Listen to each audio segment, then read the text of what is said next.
ಆದರೆ ಸ್ವಲ್ಪ ಮಾಹಿತಿಯ ಕೊರತೆ ಇದೆ ಅಂತ ಕಾಣ್ತಿದೆ. ಅಲ್ಲಿ ನಮ್ಮ ಕೃಷ್ಣಾ ಬೆಲ್ಟದಲ್ಲಿ ದೊಡ್ಡ ನದಿ ಹರಿತಾ ಇರೋದ್ರಿಂದ ಸಾಕಷ್ಟು ಆ ಭಾಗದಲ್ಲಿ ಮೀನುಗಾರರು ಇದ್ದಾರೆ ಅಧ್ಯಕ್ಷರೇ.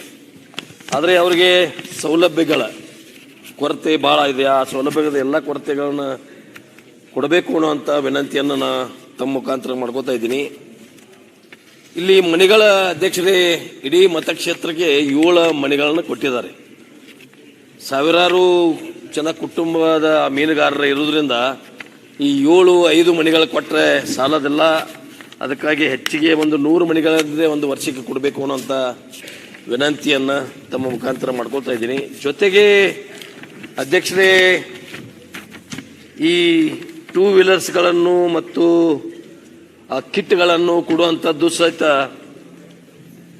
ಇಡೀ ಜಿಲ್ಲೆಗೆ ಕೊಟ್ಟಂಥ ಟಾರ್ಗೆಟ್ಗಳನ್ನು ನೋಡಿದರೆ, ನಾನು ಮೊನ್ನೆಯಲ್ಲಿ ಸಂಬಂಧಪಟ್ಟ ಅಧಿಕಾರಿಗಳನ್ನ ಕರೆದು ಕೇಳಿದಾಗ ಇಷ್ಟಲ್ಲಿ 1 ಅಥವಾ 2 ಜನರಿಗೆ ಆ ಒಂದು ಸೌಲಭ್ಯಗಳನ್ನು ಕೊಡ್ತಾ ಇದ್ದಾರೆ. ಒಂದು ಮತಕ್ಷೇತ್ರಕ್ಕೆ 1 ಅಥವಾ 2 ಜನರಿಗೆ ಕೊಟ್ಟರೆ ಆಗೋದಲ್ಲ. ಜಿಲ್ಲೆಗೆ ಸರ್ ಟೋಟಲಿ ಬೆಳಗಾಂ ಜಿಲ್ಲೆಗೆ 4 ಲಕ್ಷ 8 ಲಕ್ಷ ಈ ಥರ ಹಣವನ್ನು ಆ ಇಲಾಖೆಗೆ ಒಪ್ಪಿಸಿದ್ರೆ 18 MLAಗಳಿದ್ದೀವಿ ನಾವು ಅಲ್ಲಿ.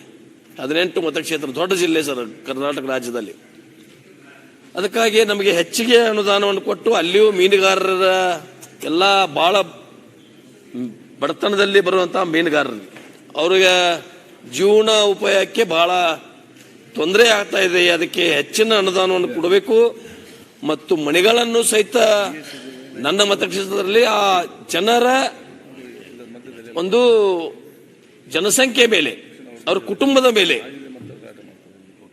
ಅವ್ರಿಗೆ ಮನೆಗಳನ್ನು ಕೊಡಬೇಕು ಅನ್ನುವಂಥ ವಿನಂತಿಯನ್ನು ಮಂತ್ರಿಗಳಲ್ಲಿ ಮಾಡ್ಕೊಳ್ಳಿಕ್ಕೆ ಬಯಸ್ತಾ ಇದ್ದೇನೆ. ಅದು ಮತ್ತು ಅನುದಾನ ಸಹಿತ ಹೆಚ್ಚಿಗೆ ಕೊಡಬೇಕು. ಮಂತ್ರಿಗಳು. ಸನ್ಮಾನ್ಯ ಅಧ್ಯಕ್ಷರೇ, ಇವರ ಮತಕ್ಷೇತ್ರದ ಕೇಳಿದಾಗ 41 ಕಿಲೋಮೀಟರ್ ಕೃಷ್ಣಾ ನದಿಯ ದಂಡೆಯಲ್ಲಿ ಬರೀ 117 ಜನಸಂಖ್ಯೆ ಮಾತ್ರ ಇದೆ. ಅದಕ್ಕೆ ಅನುಗುಣವಾಗಿ ನಾವು ಕೊಟ್ಟಿದ್ದೇವೆ.